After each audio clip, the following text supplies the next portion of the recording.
just waiting for you to do. All right. Hey, everybody. Victor Lucia, president and founder of Brooklyn Fishing Club here. Tonight I have two very special guests. They are some of the longest running members of the Brooklyn Fishing Club. I have Ricky and Frank. Both their names, their last names are quite Italian, and as an Italian myself, I feel ashamed that I can't pronounce them. So I will let them pronounce them. I got Ricky to my left. Ricky, let everybody know what your name is and what's up. Ricky Annunziata, born and raised in Brooklyn, ready to get this podcast going. I'm excited for it. Thanks for being here, man. Then we got Frankie. What's going on, everybody? It's Frankie Ficarello from Staten Island, originally from Brooklyn. Born and raised on the water, man. That's all I could say. Look at you coming in, Mr. Smooth. Frankie coming in, born and raised on the water. It's heavy. It's heavy, baby. It's heavy. That's what it's about. All you female anglers out there. Nah, don't even Want start. to learn how to fish. Might take this podcast at a different turn. So let's bring it back to where it all started when I met you guys. First of all, I'm pretty sure we met through the internet, right? Yes, sir. Through the internet. Early days of the MySpace. I mean, I think it was Instagram. Maybe Facebook. I think you guys met on Plenty of Fish. I don't know where MySpace came from, but as soon as I said early days, I thought of MySpace. So I could understand that. Happens to me all the time. Anyway, my MySpace profile is myspace.com. No, I'm just kidding. But anyway, we met through the internet. What happened? You guys reached out to me. I reached out to you. Tell me what happened. I was talking to Frank actually the week before about starting up a club. Actually, I kept on saying to him, I want to get a club together, a fishing club or whatever. And then I found you. I saw a Brooklyn Fishing Club, and I was like, Frank, let's go meet them. Let's take the ride out. They're having a meeting, see what it's about, and from there, started fishing with people from the club. Well, let's tell them exactly how it happened, where we met him at.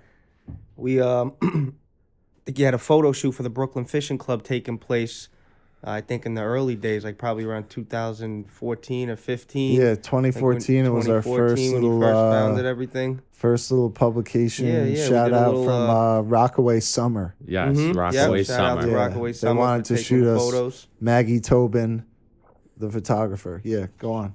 Yeah, so Rick and I packed into my two-door Subaru, two-seater. The two-seater. Call it a two-seater because there was so much work stuff and fishing stuff in that vehicle. That's it, 2 people max. But yeah, we shout out to Fort Tilden. Met a good group of guys that day. Still friends with all of them, and everything went smooth from here on out. Was that the day you met Mario? That actually was the day I met Mario. Yep, me too. Yep.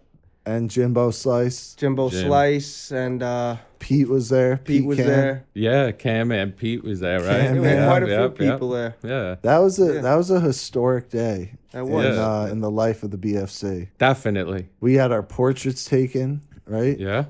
Yep. Shots of us casting, Shots of things us, like yeah. that. Yeah, we had a whole thing going on. Even though that we day. weren't catching shit. Yeah, it was still a little too early, I think. Definitely. But it we was, definitely got excited to meet up and to Yeah. get things started, and look where we are now. Quite a few years later. I mean, the club is growing rapidly. Met a great group of guys throughout this whole experience. And I'm the vice president of the Staten Island chapter. VP. Veep. Hashtag Veep. Holding it down out in SI, Island of the Wolves. Yeah. Man. Slums of Shaolin. Slums of Yeah, right. Shaolin, kid. But yeah, then I think I went fishing with Rick, and you showed me that spot out in Staten Island. I'm not going to say the name of it. I mean, a lot of people know the name of it. Yeah, it's, we were in Great Kills. Yeah, we were in Great Kills. So, and I remember that day because I wasn't leaving until I caught a fish. No, you weren't. I wasn't leaving until and I caught I was a fish. ready to go. He Yeah. says that every time. But Every time. Every time. He'll I literally. knew Rick was not ready to go. Yeah. And it was cold. I remember that night. It was cold. It was calm. It was very calm. And And That it was was the going out night. to low tide. I gotta ask you if you remember this. Do you remember that thing that was flying in the sky? Yeah. That was unbelievable. I mean, what did we chalk that up to? Like a satellite? I What don't was know, that? but it was me, you, and those two other Spanish guys that were there, and the fish they saw it gods. too. You should have seen this thing flying through the air. Explain it. It was a big red ball of light just flying through the air. There was nothing flashing on it. It was just moving really quick, and then it was gone. And it was like a wild. I'll never meteorite. forget that. Probably a meteor. Well, The a fish meteor gods. doesn't actually move like that. Meteor usually goes straight down and dies.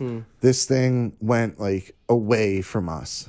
Yeah, it was wild. So it was different. yeah, hopefully the NSA isn't going to listen to this and silence us as whistleblowers of. Oh man, imagine. No, but I remember that, man. Yeah. That was crazy. That was crazy. Oh my God, it's crazy what you forget only to remember. Yeah. But that night you did get one. Yep. You I got did one. get one. And then we kept fishing from there. I think Frank, we went on a few boat trips, right? Yeah, we definitely did quite a few boat trips. Quite a few boat trips. You remember that one time where we parked in a special parking lot in Sheepshead Bay? Oh, I you would love talked for you to about that tell trip this story. There's this one special parking lot in Sheepshead Bay where people can park if they fish on a certain boat. And something happened that night that was kind of special. Frank, you want to tell them since you witnessed it? Sure, why not? That's what I'm here for. Let him know, Frank. And these headphones are throwing me off. I gotta take these off. I hearing myself talk is Yeah, bugging go me a out a little little closer bit. to the thing. How's that? That good, Vic? Yeah, it's better.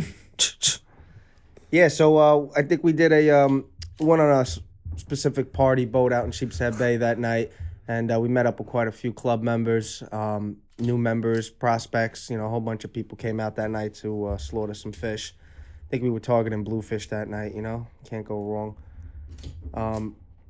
So I think just to be honest, I remember pulling down a specific block and somebody got out of the parking spot, right? And then somebody pulled into the parking spot, and I crept up behind him and said, "Hey, that guy was waiting for me to move. He moved, and then I took the spot." So he was like, "Oh yeah," I said, "Yeah." So he wound up leaving, and I got the clutch spot right outside the gate, and he was just coming out of the car with all his gear. And I'm like, "Oh, where'd you park?" He's like, "Oh, I parked in the lot." I'm like, "Oh, cool." So we fished all night long, slaughtered the fish. You know, everything went good that night. I think Vic probably even got the pool. I think it was like quite a few $100s because the boat was packed. And At least 40 people. I'll speed it up a little quick though. So on the way back, we go back to our cars probably like 3-4 in the morning. We probably hit Rolling Roaster for a couple cheeseburgers, or roast beef sandwiches, and some corn fritters. Shout out to the corn fritters. Shout out to the corn fritters, definitely, and the orangeades. Definitely. And the cheesy fries. Oh, the cheesy fries. You know you can have cheese on anything you please. Oh You man. better sponsor me for this.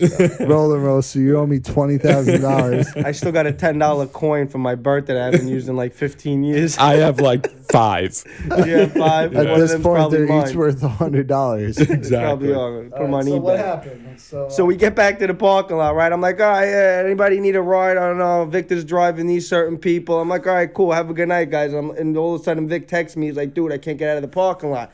I'm like, are you shitting me, dude? I told you the Subarus are 2-seaters. I don't know who's holding on to the roof rack or what, but I can't drive everybody. So we go, there's like this little space between a telephone pole and a fence that you probably couldn't fit a freaking Fiat through. But sure enough, we bent the gate, moved a couple boulders out of the way. Chevy Trailblazer. Chevy Trailblazer, freaking gunno, right up the friggin' hill. I don't know. I think he lost a catalytic and a muffler that day. I But you didn't know lose, what? He I got didn't out of the lose a spot. thing. Oh man. I cleared through. It was a telephone pole. First of all, it was a 4-foot embankment, a fence, rocks, a telephone pole to your right, and then a steel cable coming down off the telephone pole, making a 90-degree angle. Yep. So I had to gun it up the hill, over the rocks. We had to peel back the fence. Yep, I remember that. And I remember making it through the triangle we'll call it the Sheepshead Bay Triangle. Sheepshead Bay Triangle. So the Bermuda Triangle. Right. Made it through. And you just jumped out of your car and you were like going nuts. You're like, oh my God, I can't believe you made it. It was amazing. That was crazy. It was an experience of a lifetime. You had to be there to witness it, though, to really enjoy That's it. awesome. It was great. Did you have more faith in me as a leader after that? Were you like, wow, this kid's crazy? He's like, I had faith in you because I figured, you know what, when things get rough and we're in a jam, I know Vic's gonna pull it through. I know he'll get us out of any situation. Just being a fisherman, you get out of any situation. You know, it was funny. We were walking up to the parking lot. They had a tow truck waiting for me. They blocked you. They had the entrance blocked off with 2 SUVs. And Jim goes, "Oh man, Vic, you are fucked this time, man." He's like, "There's no way you're getting out of this one." He's like, "You might as well go to the ATM and get ready to pay them whatever they asked for." I was like, "Jim, hold up. We got to survey the hall fence. We got to survey the hall perimeter." Saw a little pocket that was open. I was like, "Look at that. That's just enough. That's all I need." And then we got through. Nice. That's awesome. You had a packed house that night too. You had like 6 people in your car. Yeah. And you know, it was so funny. We had a new member, Jan. Fuck, she's gonna be like, he doesn't remember my name. She's listening. Quite a few people were there that night. She was a new member, and she was getting a ride back to the F train with Jim in my car.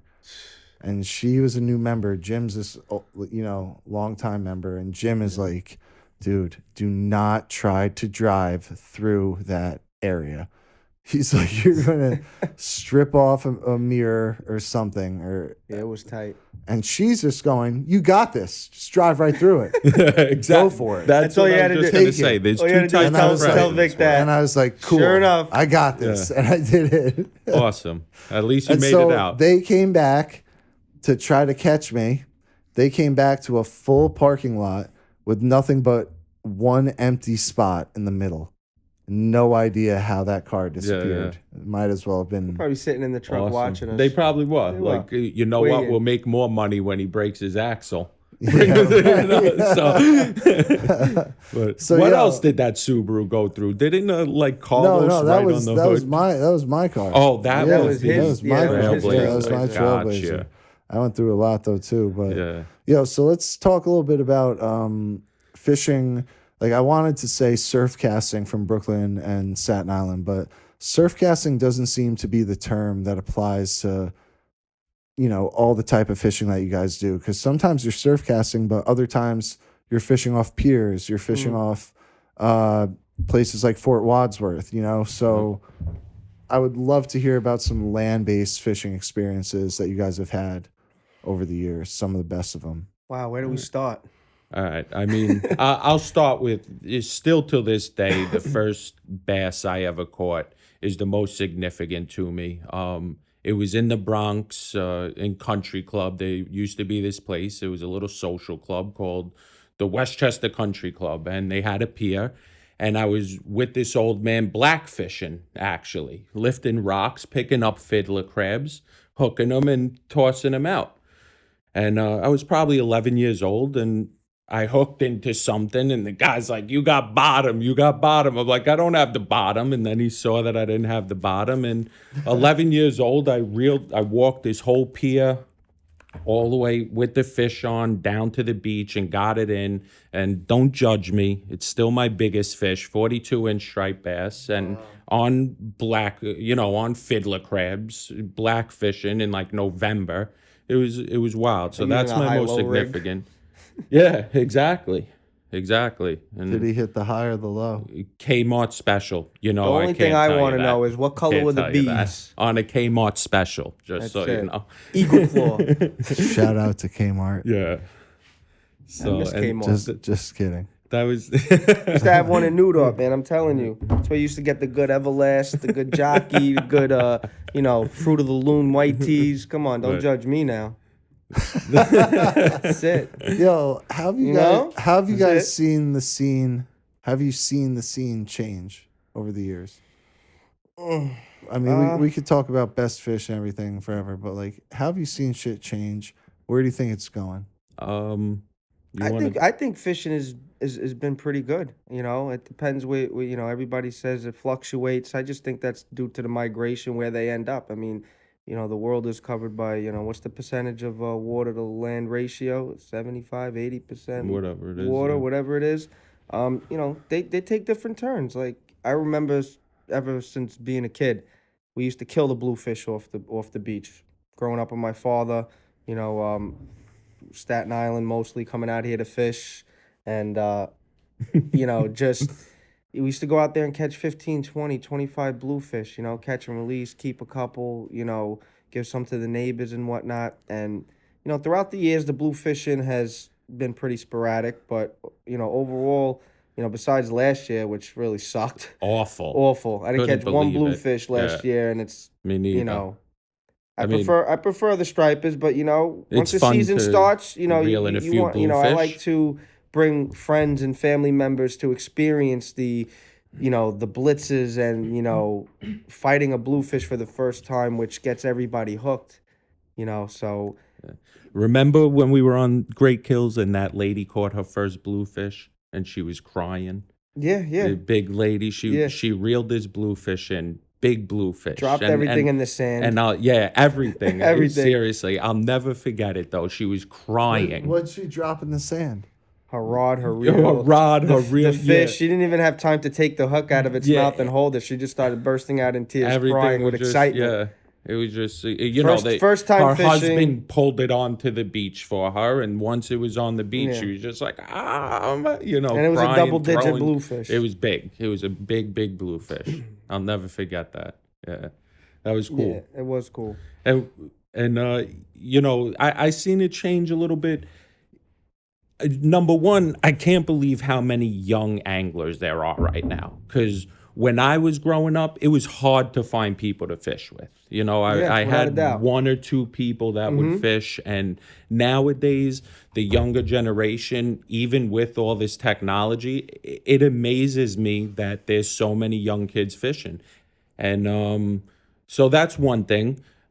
The fishing scene, I remember growing up as a kid, there would be so many striped bass in the water, schoolie striped bass, that you would be snagging bunker and snag a couple of striped bass in with them, right off of Evers Marina in the Bronx. And so obviously that's where it started for me, the Bronx. The Bronx native. Yeah, that's where it all started for me. What part of the Bronx were you fishing? Throg's Neck Country Club, City Island. What's the go-to bait over there? I used a lot of little spoons. What are they? Cast Kings? Yeah. Yeah, I used a lot of Cast Kings to catch fish and diamond jigs. And then I started going on the Riptide. My grandmother used to pay for me to go on the Riptide 3 times a week. And I started blue fishing and porgy fishing on the Riptide. And then I took a few years off and got back into it with Frank a few years later, back in like 2010, I want to say, right? I guess Yeah, I you were got pretty back- tied up after that. Yeah. You weren't fishing for a while. How'd you guys meet?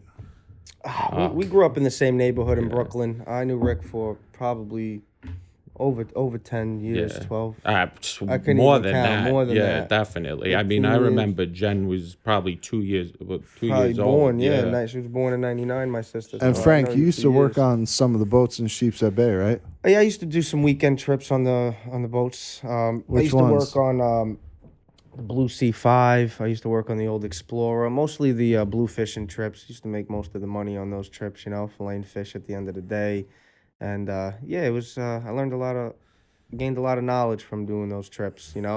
Learning about what's beyond the beaches and stuff like that. Even though I always grew up on boats, my father had plenty of boats throughout his life. From 24-foot Chris Crafts to Carvers. So I basically grew up on boats, always down at the marina and stuff like that. Shout out to Pops. Shout out to Pops. Shout out to the Popses. That's it. Yeah, he's going through a little surgery right now, but he'll bounce back. Can't wait to get Definitely. his ass back Yeah, on the beach. That's all he exactly. talks about. He needs to get back That's all on he that talks beach about with is us. fishing.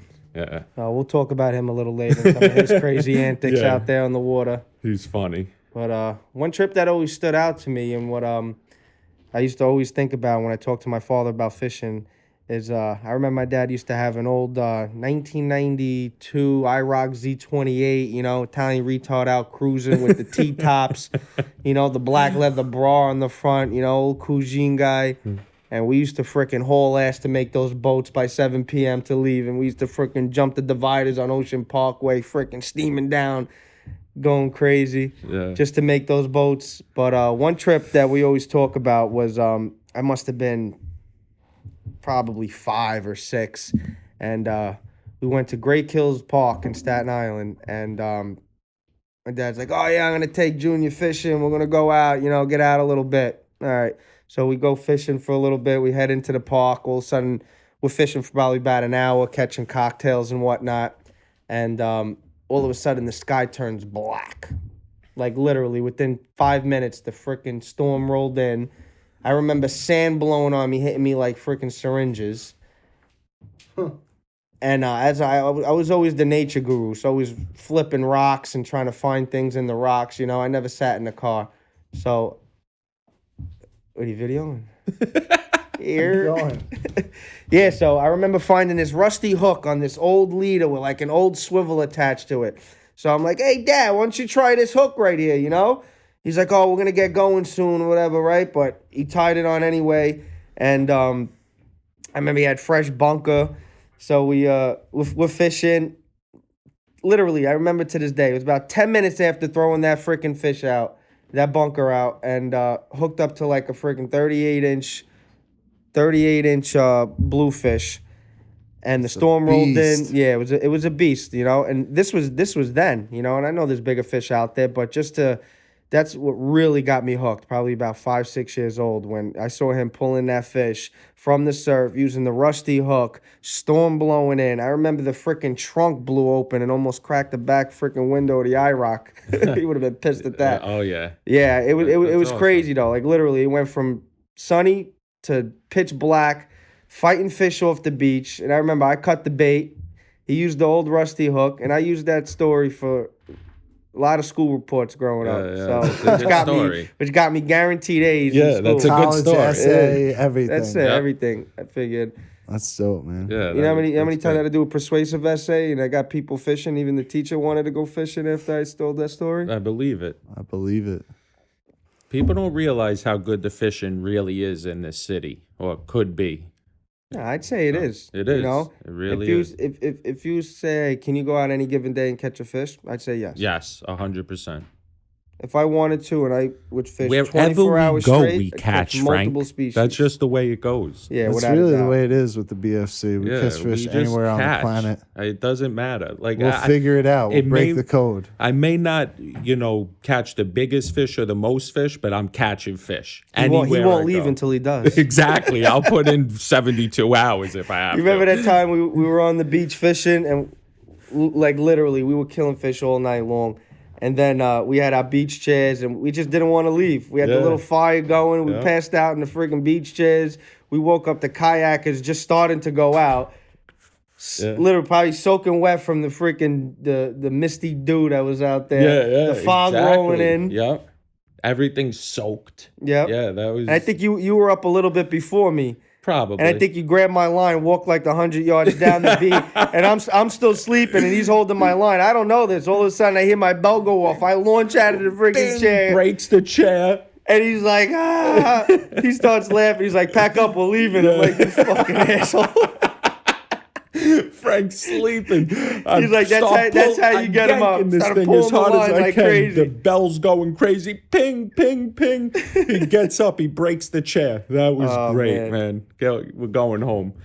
Some good practical jokes. We were there for like jokes, 15 hours. Yeah, at least. I sat on the 69th Street Pier for 30 hours one time. And it seems like a lot. I live close to it, and so I could always go home if I need something. You can order you're hungry. whatever food you want right to the literally pier. come on the pier They with the deliver right Vespa. to the end of the pier with whatever food you want. So, and I would not leave until I caught a fish, and I did. And I'll never forget how cold I was, because walking home, my feet were in so much. Hey, if George could do it, you could do it. Well, George has the propane tank. He does. Smart. He has his propane tank with the heater and everything. Been on a few so construction sites. yeah, exactly. So that's funny though. The practical jokes. Remember when I went down to the pier one night? I wasn't even fishing, but there was 100 people on the pier.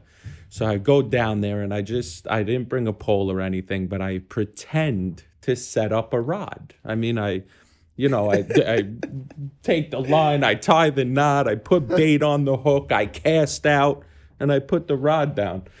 And, we're all standing in a circle on the pier or whatever, and 20 minutes go by, and I said, oh, shit! And I went and I set the hook on a pole that wasn't there. And people started screaming, going crazy.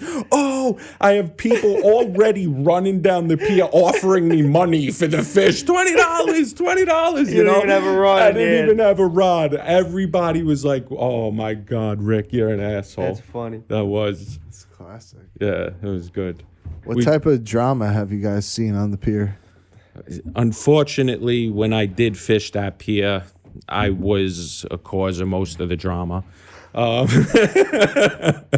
Just because, stupid things People happen that keep there. short fish. You have, it's just... They have targets on their back. People don't respect the fish. They don't respect Mother Nature.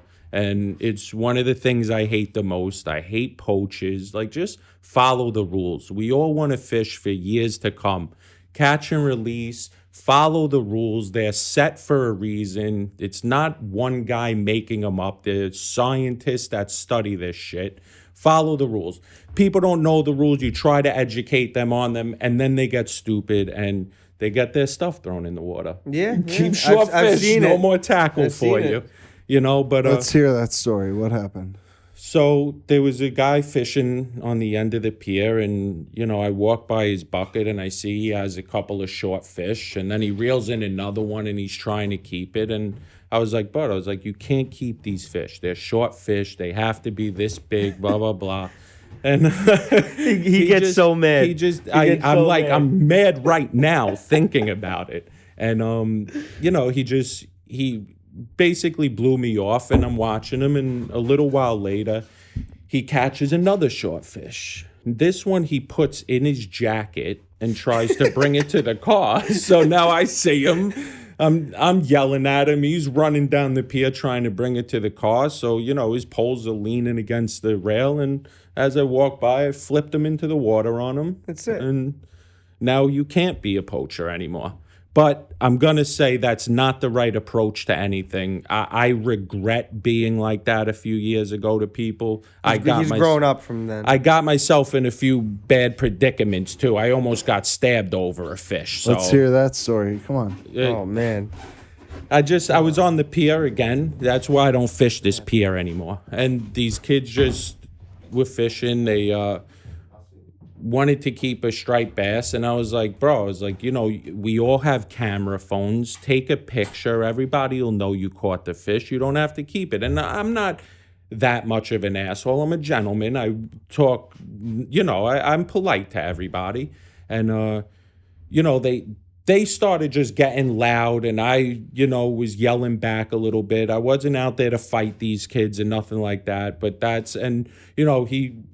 one kid picked up the knife and was like, yo, what are you going to do? And thank goodness one of the guys that I fish with, this guy Omar, he grabbed me and he pulled me back, and he was like, Rick, what the fuck is wrong with you? You're going to get yourself killed over a fish, He's like, you got to be careful. But again, it just angers me. I just, because I feel like from fishing as a little kid and seeing all these striped bass, and I see more big striped bass now, but I've seen a lot more, growing up as a kid. And I just feel like I see a decline in the striped bass, blue fishing, fluke fishing, flounder fishing.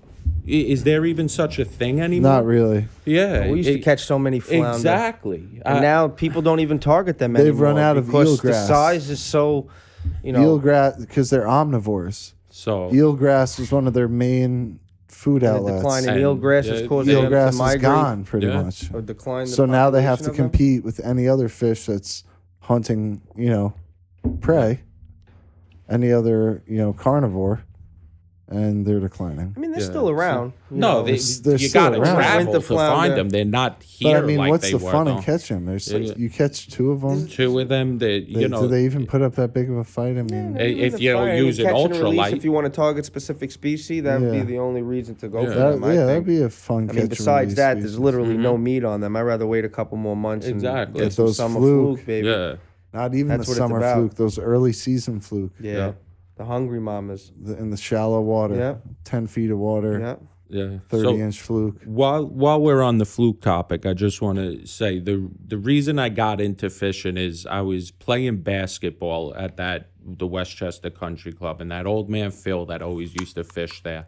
And one day he's fishing there. It's the middle of summer, and he pulls in a fluke, and I swear till this day it's the biggest fluke I've ever seen in my life. And How just big watching was it? Ray? This big. it was this big, but it was huge. It was a huge fluke. And I watched him reel this fish in, and the next day, my grandmother took me to Kmart in Co-op City, bought me a Kmart special, and he started showing me what to do. And, that's how I started fishing. And I fished with him probably from like July to November and didn't catch a fish. And he caught a ton of them.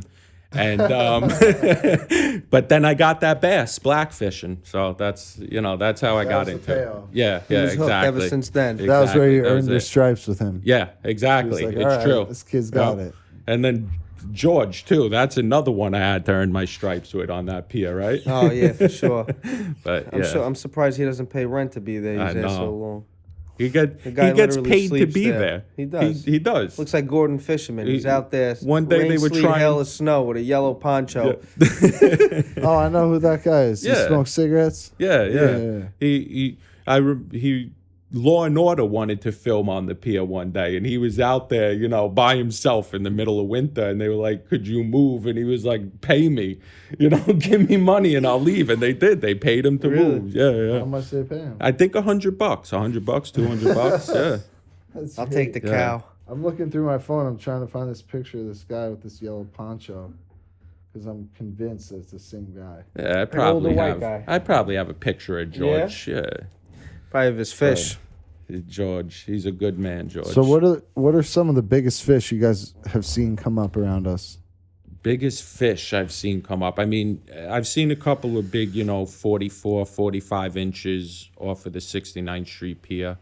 Yeah, those river fish are usually a little bit bigger than most of the fish that you can catch off the beaches. Whether you're dead sticking with bait or tossing plugs and lures and stuff like that. I mean, but then again, it just depends on luck of the draw. Yeah. If you're out there and something's swimming by and you have the right presentation, you're gonna hook up. Yeah. I've caught a lot of large fish off the beach. And most of the fish around are usually in the mid 30s. Some of them I'd say will break 40 inches.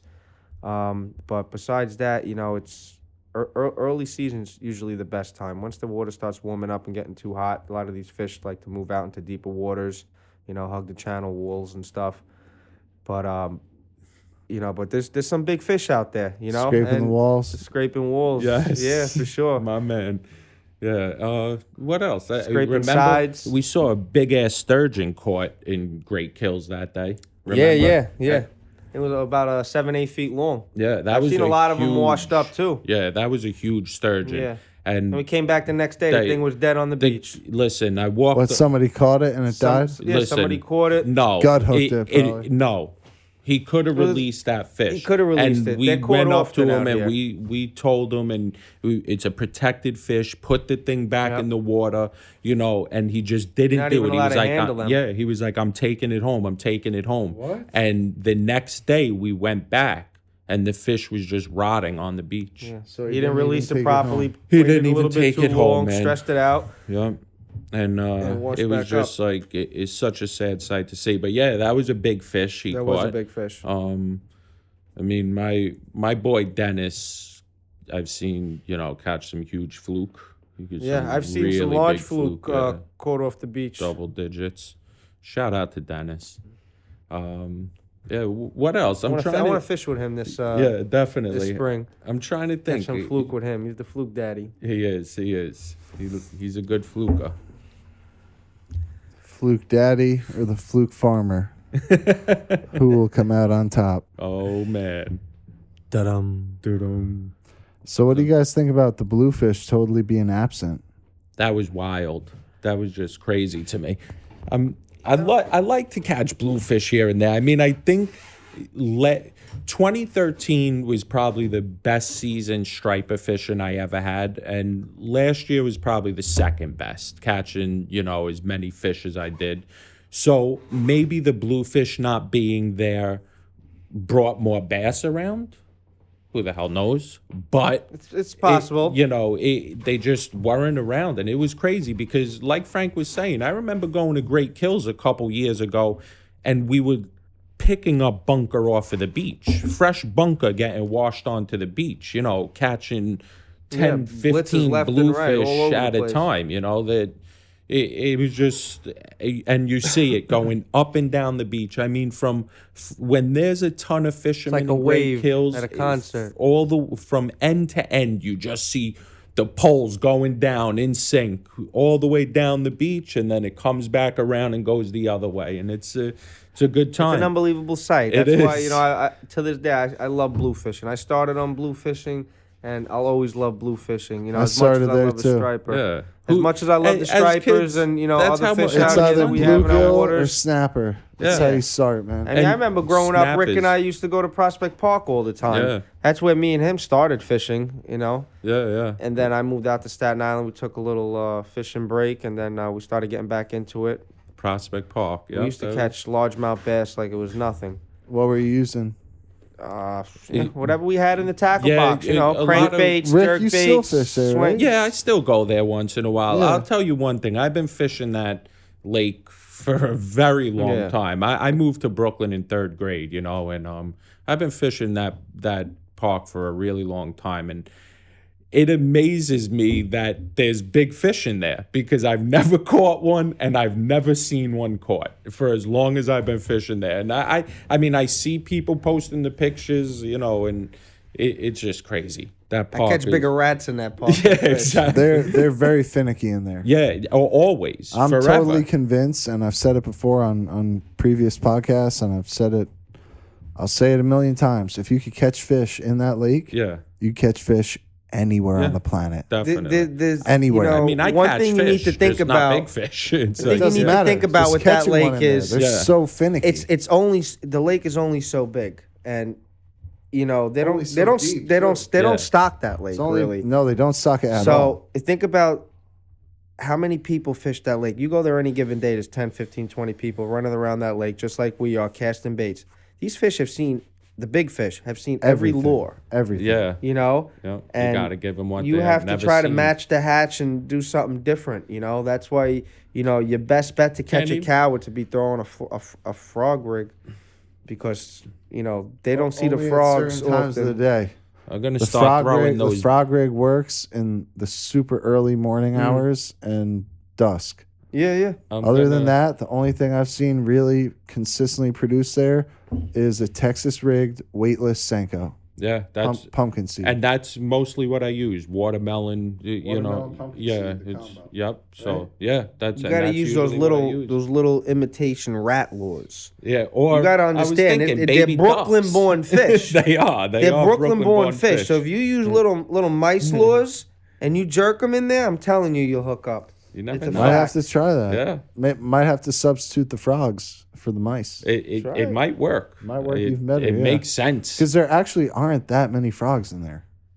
Because they get There's a lot of frogs in There- there. Yeah, there I feel are, like but there are. not like when you go there at night. It's like you hear them going off. Yeah, and you know you don't hear them. When we were kids too, fishing that park, you could go to like that little pond in the back by the waterfall, and you were allowed to fish in there, and that was like a frog tadpole. Yeah. they knew they couldn't get touched in there. There was, so you used to go there. There would be millions of frogs and tadpoles, But I think there was fish in there. We used to get little sunnies and stuff out of there. At that dog pond, Yes. they have pickerel. There are pickerel in there. Yes, I've heard. Wait, since we're on the Prospect Park talk. I know Rick calls me up at like 6:30 in the morning one day, and he's like, "Hey Frank, you want to go fishing?" I'm like, "Yeah, sure, come out here." He's like, "No, we're gonna go to Prospect Park. You come out here, right?" So I'm like, "All right, sure." I go out there with the Subaru, right? Love that fucking car. I miss it so much. So we go out there, right, and we're working the whole every little crevice, every little nook and cranny of that park, and I remember we caught quite a few bass that day. And then we're walking. What happened? We're walking around one spot, and there's this one guy just sitting there with his dog. Like, the only thing he was missing was an easel and a painting brush. Yeah. You know, like, he was, like, literally enjoying the freaking scenic view. And then... I'm going to look like an asshole after this podcast, and I'm really not, people. I promise you, I'm not at all. What'd you do that was so wrong? No, I casted my line, and... What did he say? No, he said, you're ruining my view. Or something like that. I don't even remember. I would have pulled my pants down and say, hey, how's that view? Yeah. But I just, it's like, bud, I'm fishing here. You know, you're sitting on this rock. It's not like I stood in front of the guy and like whipped my line back and casted it. Yeah. What? Cast past. Exactly. The dog didn't mind. The dog didn't. He had his dog. He didn't mind. And so, you know, I said something back, and then I guess he felt brave. And, like, he stood up. He got up in your face, your chest. Yeah, into my chest or something. And he got up? He did. Well, he got up, and then Rick maybe swelled up. It was ready to frickin' just pick him up and throw him in the water. Maybe he just stood up to walk away. I was on the other side. I thought he stood up to come after me. I ran to the other side. I ran to where he was. And Frank is right. We just got here, Frank please, stopped no. me, and Frank stopped me. He would have kicked his ass. Frank's like, I traveled all the way here from Staten Island. Staten Island. We just Shout out started. to Staten Island. Please. I told the guy, I fighting. was like, you're lucky today. Like, he was really being a prick. There's a way to go he about it. was being a prick to me. And, He was. No He had a chip grown on his man shoulder. is going to talk to me the way this guy was talking to me. And I was nice to him at first. And he was talking to me. Not even my father spoke to me that way. You know what I'm saying? So he said what he said, and then I started walking towards him, and Frank stopped me, and I told him, I was like, you're lucky today. And at that moment, he realized, he was like, you know what, I am lucky. He was like, he said it to me too, right? I was like, you're lucky today. He was like, I am lucky. You're right. Like, and that was it. I hate that you even brought that up. I'm going to look like such a jerk. Not at all. You didn't These do things anything happen wrong. when you're out there, you know? I know, Guys want to look at... One time I came around the corner... Speaking of guys that want to look at things, I came around the corner at Prospect Park one time into one of those gazebos, and some guy is laying back. He's got his pants off, his boxers are on. I'm like, what is he doing? I look again. He's got like old Penthouse magazines, maybe 6 or 8 of them, all lined up in a straight row against the wall of the gazebo. Nice day. And I was just walking through the What was that, gazebo. a Tinder date? Yeah, I was walking through the gazebo to get to the fishing point, and I'm just like, okay, you know. And he's giving me this look, like, what the fuck? Yeah, are you He's doing wetting here? more than line. He's like, what are you doing here, man? Like, what are you doing in my house right now? And I'm just like, dude, I'm just trying to fish. I just kept it moving, and I'm pretty sure he did too. Yeah, he kept it moving. Kept it A moving. mile a minute. Yeah. But, Oh my God. So yeah, that's why I always recommend to anybody who wants to fish the park, make sure you're fishing with a buddy. The buddy system is invaluable until you buddy become, system. until you, Just don't hold hands. even when you become like, somebody who's fished the area a lot, fished the park a lot at night, even then, it always pays to have a buddy with you. always, definitely. And I grew up in that park in some of the worst times. Yeah, probably. let's talk about those. Have you seen that park change over time? I mean, that park used to be crazy growing up. And not just fishing wise. I mean, that used to be a bad park, you know. They used to do those The devil's with the devil things in there. worship. The worshipping. They used I mean, to bleed every day, chickens. every You're day you walking would through walk there, in cutting there. through to the other side. Chickens, goats, you know, at the and there's a hill in the park that we know is Three Devils. That's what we call it, because at the top there's a overlook, and they used to do their stuff there. But that's also where we used to have keg parties, you know, as kids, and we used to have 200 people in that park. I'm not even kidding you. Every St. Patrick's Day morning, 7 o'clock, 8 o'clock in the morning, there would be hundreds of kids there. You know, just growing up in the neighborhood, that's how it was. But it was a bad park at one time. I've seen it get much nicer. There's a lot more to do in the park nowadays, I feel like. You know, it's more interactive for the community, things like that. The only thing you really have to worry about that park nowadays is getting hit by a bicyclist. Exactly. That's doing 55 miles an hour. Seriously. You know what I do to the bike riders now, right? What do you do? I hit them with the windshield wiper fluid as I drive by them. I spray the windshield wiper I fluid. told you, my old Subaru. I went to a car wash one day, and those little things down the hood on the hood of the car turned left. And I went to go do the washer fluid, and I remember it shooting that way. So I used to pull up to people's cars. Excuse me, you know where such and such block is? Thank you. Squirt, squirt. I used to just drive by people and hold it down. Oh man, it's funny, but yeah, no, I Prospect Park, man. I've had some awful times and some amazing times. I almost in that killed park. myself in Prospect Park. I almost got killed in Prospect Park. Want to talk about that, Vic? Yeah, let's hear both I think I was like stories. 12 years old, right? And we were biking the trails. Keep in mind, I had a GT dyno. I shouldn't have been on those trails with a dyno. The dyno. Was that Well, like one- a BMX bike? Yeah, it's a BMX bike. I a thought I was- dyno? Come on, kid. I had the Dyno NSX, the Yeah, GT the Pro NSX. Performer. That's it. Old school ones, Old right? school. I was just missing the tennis ball, the handball. I always had the handball in the Rick used to put the water bottle in the back. I did. Vroom, vroom. I did the 5-borough bike tour on a Dyno NSX. All 5 boroughs. His ass is still hurting. It is. You don't know what it's like to get hemorrhoids at 12. Shout out Preparation H. They sponsor this podcast. All the assholes out Anyway, there. how'd you almost die in there? Oh no, I just was coming down the hill with the bike and I couldn't stop because I don't know, the brakes were probably bad. Somebody clipped them on me. And I come up a hill, like literally I must have been about 15 feet airborne, right? And I'm like a motherfucker, not thinking. All of a sudden I'm coming down now. And just bounced, balls hit the gyro. I think my balls are still bruised from that day. If I can't have kids, that's the reason. Oh, man. It was so bad, dude. I like hit into a tree sideways, flipped over like 6 times. It was bad. Yeah, I was fucked up for a while. Good times. Yeah, good times. Good Good So, times, yeah, Ricky, man. how'd you almost get killed? I just how it's happened a million How haven't times you in that almost got park. killed in that Exactly. park? I mean, listen, being a teenager, growing up in Windsor Terrace, you know, a bunch of Irish, Scottish, Italian degenerates, Farrells, you know. Shout out to Farrells. What else could you say? You know, there was a lot of extracurricular activity going on at the time, and you get what I'm saying. So things just go down in the park. Nothing good goes on after 2 a.m. Just remember that. So, Remember that, kids, That's if what my you're parents listening. meant by that. yes, Yeah, exactly. That So, makes sense, actually. yeah, and So back to fishing. You want to hear a back crazy to fishing. story? Yeah. Check this out, right? So I remember one day, it's how stupid we are. And we just do anything to get out there.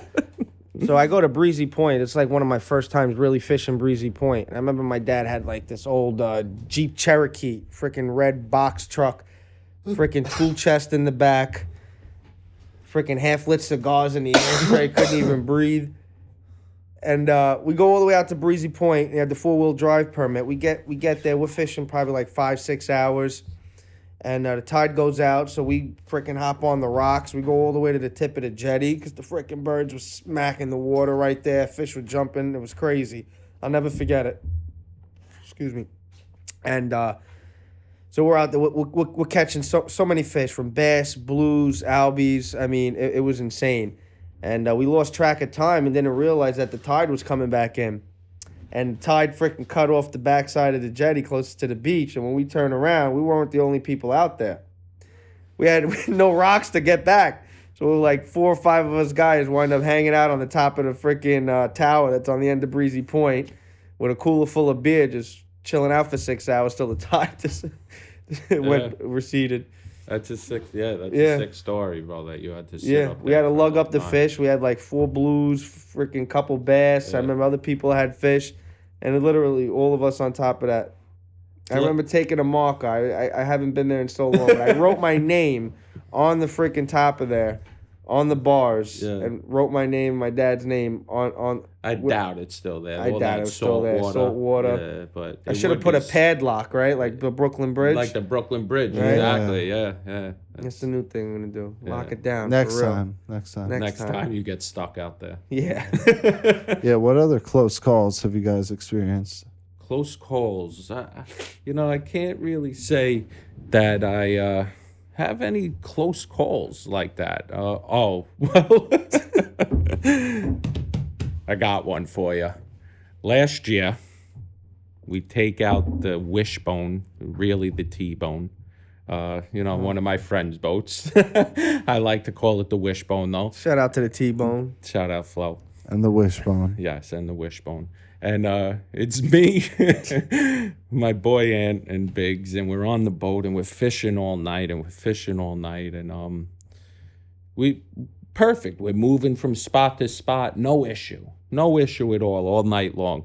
All of a sudden, we're at the last spot. I dump all the bait in the water. One piece left. I dump all the bait in the water. There's one piece left. Boy Ant throws it on.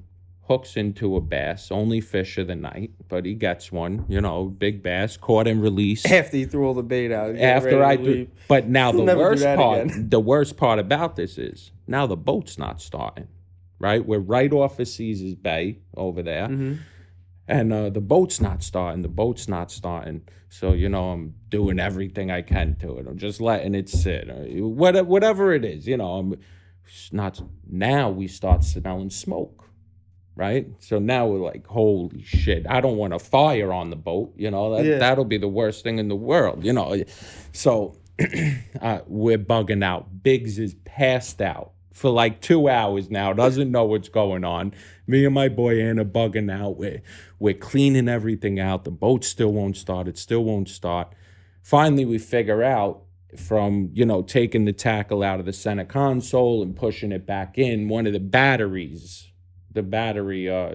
came loose, and that we just had to tighten it up, and we were good to go. It started right up. But let me tell you, it was scary because I feel like we couldn't get the bottom with the anchor, we were drifting. Oh, you couldn't catch bottom. Yeah, we couldn't catch bottom, and we were like drifting into the channel, and we couldn't get this boat started. That was a wild night. I'll never forget that because I was scared for a little while. I'm not even gonna lie. It was nerve-wracking, but we figured it out. We kept our cool, But that's important. You gotta keep your cool. You can't get nervous. You just have to, troubleshoot. Just whatever you could do, and then panic if all else fails. But, when all else fails, panic. No. Word of advice. Yes, definitely. Phones charged and all that good stuff. But the moral of this story is don't throw your bait out, because we were there for we were there for 2 hours trying to get this boat started. Maybe not 2 hours, but we were there for a while. We could have had a pole in the water at least. We just pulled up a fish. Maybe they were swimming by and we didn't have any bait. It sucked. It was bad. I remember this must have been a couple years ago. I think we haven't caught a fish all winter. I think it was the first trip out. Then we went to some spot off Staten Island, and that was when Rick got overly excited for seeing a striper. He hasn't seen one in so long. Oh, my God. Remember that? It was a long winter, and we finally hooked up to a fish. I think it was probably like a 33, 34-inch striped bass. But just the excitement and the adrenaline of hooking up after a long winter and not catching anything. You ever see the video of that? No. Oh, I'll show it to you. It's hilarious. He hooks into the fish and he gets it on the beach, and I just was so happy to see a fish. I screamed, "Yeah, Frank! Yeah!" Just it was. Everybody on the beach is like, "What's going on there?" over here?" You know, I get excited to see good people catch fish, man. It makes me nice happy. fish. It was a very nice fish. The first one of the season, our first day out. You know what I'm saying? It was a really nice fish, man. And then he left was. me. But I got one that night. You did. I was- Because Rick wants to stay out there for freaking 20 hours. I want to stay out there till I get a fish. Sometimes, That's you know, it. That's it. life calls. You can't 20 stay out there for 20. 20 19 bunker. hours, yeah. 20 is pushing it. I go 20 bunker, 4 dozen worms. You know, 2 Coca-Colas, a down- Snickers, and an Advil. I'm down to Snickers and an Advil. to do a 48-hour session with you. You this got year. to. That's just the way Let's it's got to do it. go. Yeah, Let's definitely. do it. Depending on how the fishing goes. If we're there 10 48 hours and hours we with Nick catch, Nolte. however many fish, then we got to try not to catch fish. As long as we're not trolling. We won't. That's it. How about Hey, there's nothing that? wrong with trolling. I'm joking. Yeah. How about that fish you caught? That big one. Yeah, that's, last year. Yeah, that you got at night. It Oh, was- that was giant. That Yeah. was Rick's birthday. yeah, my birthday too. 12 Actually, o'clock 12 and- o'clock, a little bit after 12. A little May after 18th. 12. Yeah. And into your birthday? yeah, Right right into into his my birthday. birthday. Yeah, right into my birthday. And we all man. caught fish that Yeah, night, too. We had got a lot two. of people on there the beach. was a lot of people. We I had got a- 2 that night. You got a I couple. got a few, yeah, quite a few Everybody. fish coming. All solid, nice bass. Now, I got to say something about this fish, and a lot of people are going to judge me, but, you know, these are my guys. So I live by this rule. If you're doing something else, that's when the fish is going to hit your line. Never without when doubt. you're looking at it. You know, you got to have your back turned, Yeah. taking a piss, building so a real. fire. That's when it happens. So I walked away to go get firewood. And that's whistles. when my fucking pole got pulled down. My boy Flo was standing right next to it with his rod in his hand.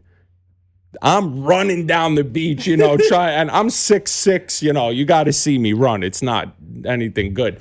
So he picks up my rod with his left hand, shuts the bait runner off once, boom, sets it with just his left hand, his rod in his hand, and just handed me the rod, and I got it in, and it Flo came has off. technique. It came off like how close to the water, yeah. bro. Came off right. I think I jumped in and grabbed it. Yeah, I was like, I never put my reel in the sand, obviously, and I dropped my pole right on the sand because this fish came off. Like, as soon, Came off right Yeah, there. Yeah, and literally he grabbed jumped it, in, yeah. boots filled with water. yeah, boots. No fit- fucks given. Yeah.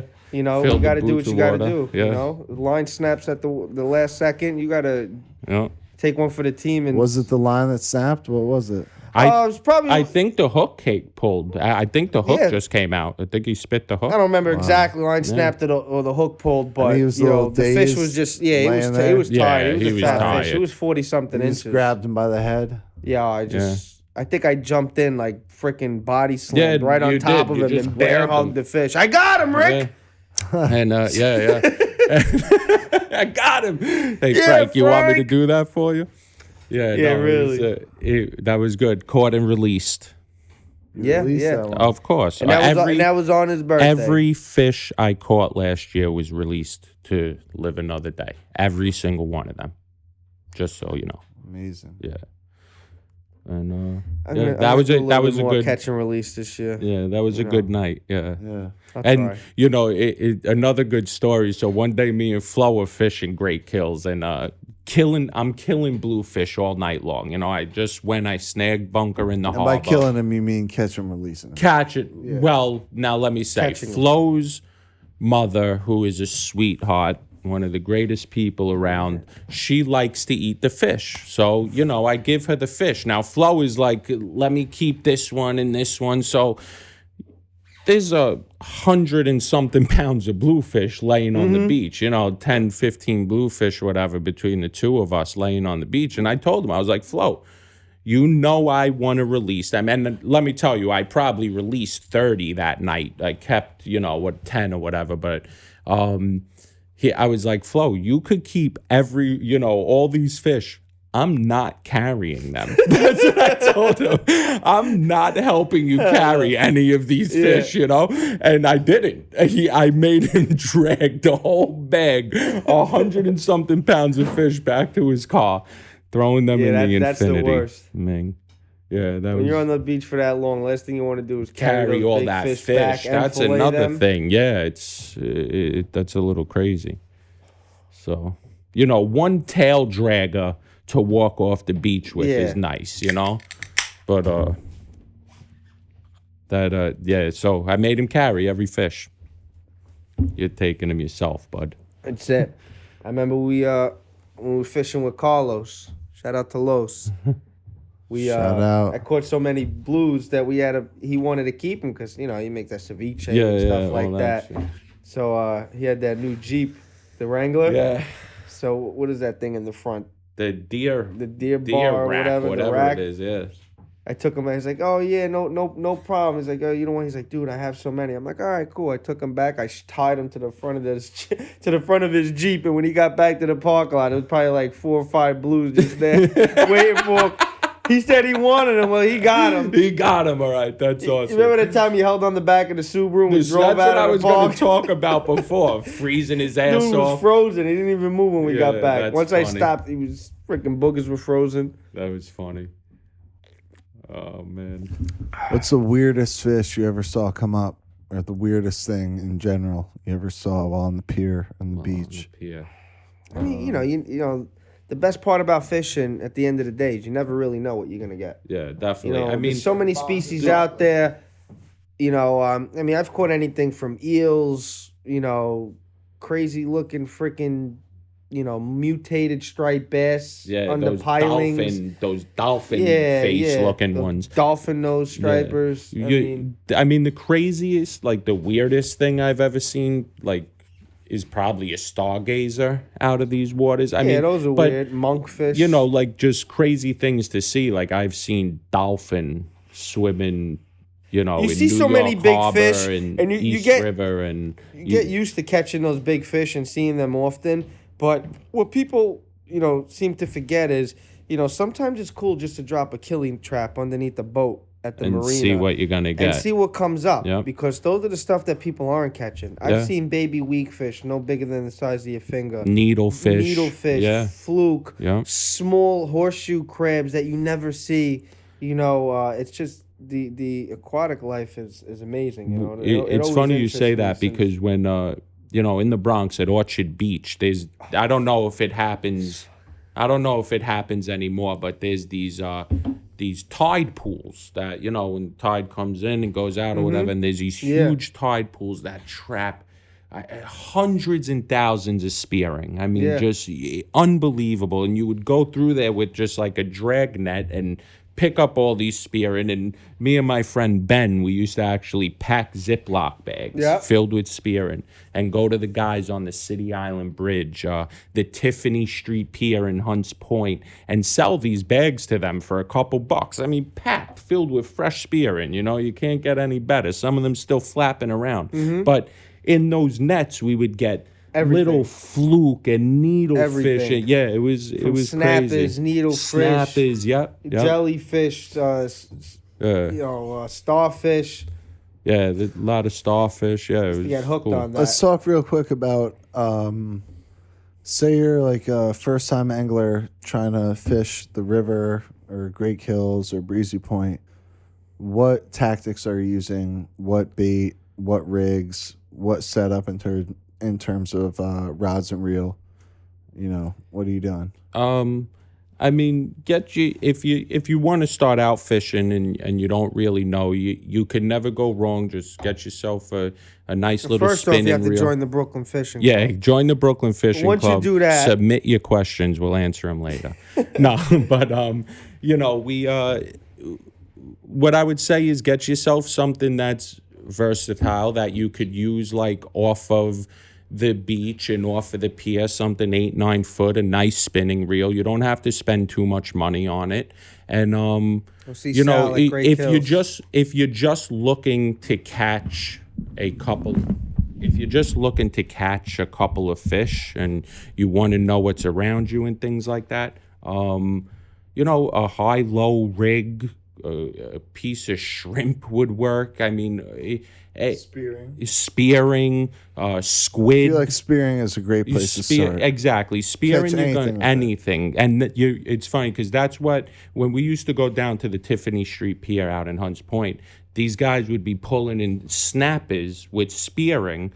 They would make their own, you know, rigs, and they would have 5 or 6 hooks. There's Like weight at the bottom. rigs. Exactly. Yeah.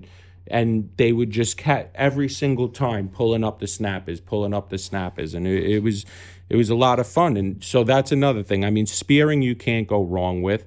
If you're gonna go to the park, a small hook, corn for freshwater, night crawlers, anything like that'll work for you. You definitely catch a few different species. And then YouTube is a huge asset to fishermen nowadays. Anything you really need to learn, knots and what to use and things like that, you could always go on YouTube. Just look it up, or message me or anybody in the Brooklyn Fishing Club. I'm sure there's a ton of people here that would love to help you out. You know, that's one of the great things about the club. We're always trying to, you know, get people fishing, get people to catch fish, teach people the right way to do things. So any questions or anything like that, you could always hit us up. You know, Brooklyn Fishing Club on Instagram, Facebook, all platforms. So. Yep. You could always ask us. In terms of fish in the river, I usually like to use a fish finder. Yes, definitely fish finder. Depending on if you're fishing the end of the pier or close in on the pier. What the tide is doing. What the tide is doing. You know, you might need to use 8-ounce sinkers some spots. Yeah, or more. Let me you ask you guys this, because there's this whole theory about, like, when you're pier fishing, it matters how far out you're casting. The further out you cast, the better. It never matters how far you cast. Never. And that's what I've heard too, is that sometimes the biggest fish are right down by those pilings. Sometimes why wouldn't they be? Exactly. Isn't it's a structure right there. Exactly. And that's what I was just going to say. Barnacles, the crustaceans, I've always small bait fish are all lurking around those pilings. That's exactly. the best area to target. So you might not even have to cast out when you're fishing. And you'll eliminate, some of these piers get rough from in the tangles East River. I mean, the 69th Street rips, Pier, that know? tide rips at the end of it. You know, you fish the end of that pier, you need 8-10 ounces. You move in 20-30 feet, you could fish with 3 or 4. How do you feel about the guys that show up to the pier with like 6 rods and try to claim one spot? I hate it. I hate that. Why is that so unethical? Because there's no need for it. I come fishing to be outside with my friends, be comfortable. You have 6 rods in the water. It's just making a number one. You have double, triple the chance of getting tangles. And when you're using that braided line, getting tangled on the pier with 10 other people is awful. Especially, braid isn't cheap. When you lose yards and yards of that 3 times a day, you're spending a lot of money. Especially when you're tangling with other braid. When you're tangling with other braid, it's the worst. And you just don't do it. It's really poor etiquette. It is. And it's like, I've been on piers with you before where guys have done that. Yes. And it's just like, you want to say something, but at the same time, you almost let them hang themselves, because as soon as they set up, sometimes they're not even tangling anybody else. 3 of their rods are going off like they're on, and they've tangled themselves. Exactly. know? And another thing, But if you're they're taking using up bells, space. take the bells off. When Take you're the bells reeling in a off when you're fish, reeling when a you're fish. reeling in or Please. anything. We don't want to hear Take it. the bells off. We don't guys. want to listen. It's okay to use bells. I use bells. Yeah, once you know the fish is on, take it them off. off. Hook your fish and have somebody next to you take your bell off. No bells. Proper etiquette. But anyway, no, definitely. All those rods, it's just, there's no need for it. I go out there sometimes with 2 fishing poles and it's too much. I don't want to watch 2 rods. Why do you have 6 poles? I think it's just, they have something to prove, 15 man. people living in They their have house. They something got to prove. feed them. Oh, come on. Even fishing from the beach with 2 poles is a lot. Exactly. It's a lot. You get tapped by a little skate over here. You got to run over. Two poles Next max, thing you know, because maybe she there's likes a to use 2 bluefish different messing with the baits. other one. Yeah. You don't know what's going on. Next thing you know, one's off. You have to worry about that one getting tangled with the dead one. And what if this guy he tells his son, oh, we're going to go fishing today. We're going to go to my favorite spot that I used to go to. And he walks down to the end of the pier and he can't fish because you have 6 rods set up. And you're not even willing to take them in. It's not good. Not nice. Not nice. So if you're listening and you want to start pier fishing, Bring one rod. bring one rod. Start out with just one start rod off. until you learn the ropes, until you land a fish. How about that? Until you land a put fish. a keeper on the dock or the pier, whatever it is, bring one rod. Yeah. All right? And the thing we is, don't need you with your 6 rods, all right? We don't. And We the really thing is, there's people on these piers, you have to understand, that have been fishing them for 30, 40 years. It is their spot. Exactly. And there's you have nothing to, you can do believe about it or that. not, And you might walk out own on that the pier rights. and be like, what is it? This guy's spot? Yes. Yeah. It is. When His name is literally on the pole. Yeah, And, like, he make lives here. A name. He for never yourself. leaves. Yeah. You make a name for yourself first. When I first started fishing these piers in Brooklyn, I wasn't liked. They have their own community. No, you have not to that break I, in. Yeah, not that I wasn't You have to liked. earn your stripes, but man. I fished Buy some extra in the bait, pier. I never went to the end because I understood. That wasn't your spot. You have to earn your spot at the So end. I would stay 3 poles in, 3 poles in. It's almost like with good party boats. You have to wait to get that end of the bow spot. Exactly. The end of the bow spot, that's the guy who's been fishing there 6 days a week for the past 12 years. You're not getting that spot. No matter how early you show up. Exactly. You're All right? not getting that spot. And even if you show up earlier, the mates, anybody will tell you. They have a rod there You're not, for 'em. you're not Exactly. fishing there. But if you fish Don't 3 hold. rods down from him and you outfish him, you earned a little stripe. Exactly. If you do it again, the stripe gets bigger. You get more respect with him. You get more respect with the boat. And the same goes for the pier. Exactly. Definitely. Well said. It's funny though, the whole party boat scene, because I remember going onto those party boats, not knowing anybody before I started the club, and just being like straight up intimidated. Yeah. Like, wow, I'm out here solo. It's a tough These scene guys out are there. holding down the bow. They're the only guys catching. I'm over here. Got the rowdy crew on the bumblefuck stern. Nothing's popping over here. When I was a little kid, I have got to on the work boat. my way up. When I started going on the Riptide 3 in City Island, and Captain Matt was on the boat. He was the captain at the time, and we would kill bluefish. But now I'm the youngest kid on the boat going by myself. No kids fished back then unless they were with their parents, and I used to fill up barrels. They'd have the the 50. bluefish? Yeah, so after a while, Matt met my grandmother and was like, "You're paying for him to get on the boat every day?" And she was like, "Yeah." And he was like, "Listen, you come fish for free from now on, but as you fish with us, you fish for the boat and you help clean the boat at the end of the day, and I'll let you on for free." So that's what I did. And I would show up there 5:30 in the morning. I'd be the first person on that boat, taking the rods out for the guys to start rigging up and so doing you've been all that. earning those stripes. Yeah. That's how I got early started on. in Shipset Bay Exactly. too. As a little kid, I'm sorry I didn't stick with it, but after It's a tough hustle, man. it is, but it wasn't even that. I was just young, and I was moving around a lot at the time with my mother, and all family shit. So I was moving around, and that's why I lost fishing, because I moved from where I was fishing. I didn't get back into it for a long time. I mean, I always fished here and there, don't get me wrong, but not like I was when I was like from 9 to, let's say, 12, and then It was. So you took a break, Yeah. and it was in your teenage years. It was probably like Me too. 13 to. 'Cause I fished hardcore from like 5 until 12, and then Yeah. around 8th grade when it wasn't really cool to fish anymore, I wasn't really fishing. I And never then- stopped. Yeah, My- I mean, my I father was did it gun here ho. and We there, went all the but time. that's awesome. yeah. That was his excuse to get But out of the that's house. another I actually thing. remember getting made fun of, getting bullied for fishing. Really? Yeah, back in the Really? day. Never Yeah. heard that before. And now look at me. Now look. I got a podcast. You That's do. it.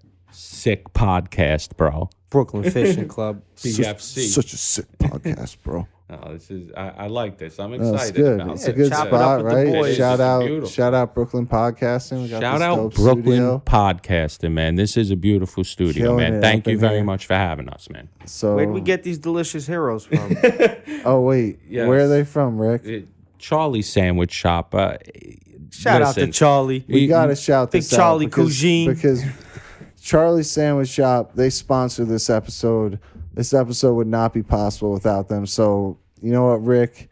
I'm gonna toss it over to you in a second and just let you, let our listeners know how dope Charlie Sandwich Shop is, because we ate some really good sandwiches before we got on the air tonight. Like those were. Unbelievable. Oh man, Unbelievable. the What'd you chicken have? parm. Oh The man, the chicken chicken parm. parm. Chicken palm. Had the fried I don't wanna eggplant, curse, melted but- mozzarella, oh, man, that The with was the rice broccoli balls. Rob. The rice balls. The roasted rice peppers, balls, oh. some of the best rice balls. You had in the the 5 Sicilian with the meat and the boroughs. peas. You had the I- regular with the prosciutto and the I wish it mozzarella. was Friday, because Friday they do the shrimp parmesan. Oh, my and gosh, shrimp That's when you need to go. parmesan. Get there early. I'll Get tell there you that early. It much. If sells you out. want. Italians don't It's- play when it comes yeah. to seafood, all right? I mean, it's Charlie's Sandwich Shop. Stop in, get a sandwich before you go fishing on your lunch break. It is 9216 3rd Avenue in Bay Ridge, across the street from the Key Food over there. They are unbelievable. I mean, you get a lot for your money, number one. It's a mom and pop shop. It's him, Homemade, his mother, and authentic his Italian father food. in the back making the food. I mean, they're speaking Italian. They're smoking Yep. cigars outside. It's Butcher quality. shop on site. Yeah, definitely go check out my man Charlie. He's a great dude. And he you know. fishes. And he's a fisherman. Does he cater? And he's a hell of They a do fisherman, catering? too. He does cater. They He'll cater. cater any event for Any you. event you Hot and need. cold heroes, all types of different antipasta and salad, anything you want. My favorite Yep, is nothing but the probably he does a prosciutto chicken cutlet, and shit, I can't remember the name of it right now, but it's one of the best things I've ever tasted. His meatballs, Maron. Forget Let about me tell you about these meatballs. It's so good, you'll slap your grandma. I swear they're so good. But yeah, definitely, please check out Charlie's Sandwich He's 3 Shop. cars ahead of you, Jimmy. That's funny. Just wait. How'd you start quitting with Xantax? Hey, Ray. You still smoking with Xantax? Yo, listen, guys, thank you so much for coming through tonight. Thank you for having Really us, man. appreciate you. I appreciate it. You guys have really shown me a lot since I started the club, and you've been loyal. You've been down since day one. So, I learned a lot from the club. we're gonna keep it moving. To that. Keep being the greatest fishing club on the planet. And with that said, tight lines. And good times. Tight lines, guys.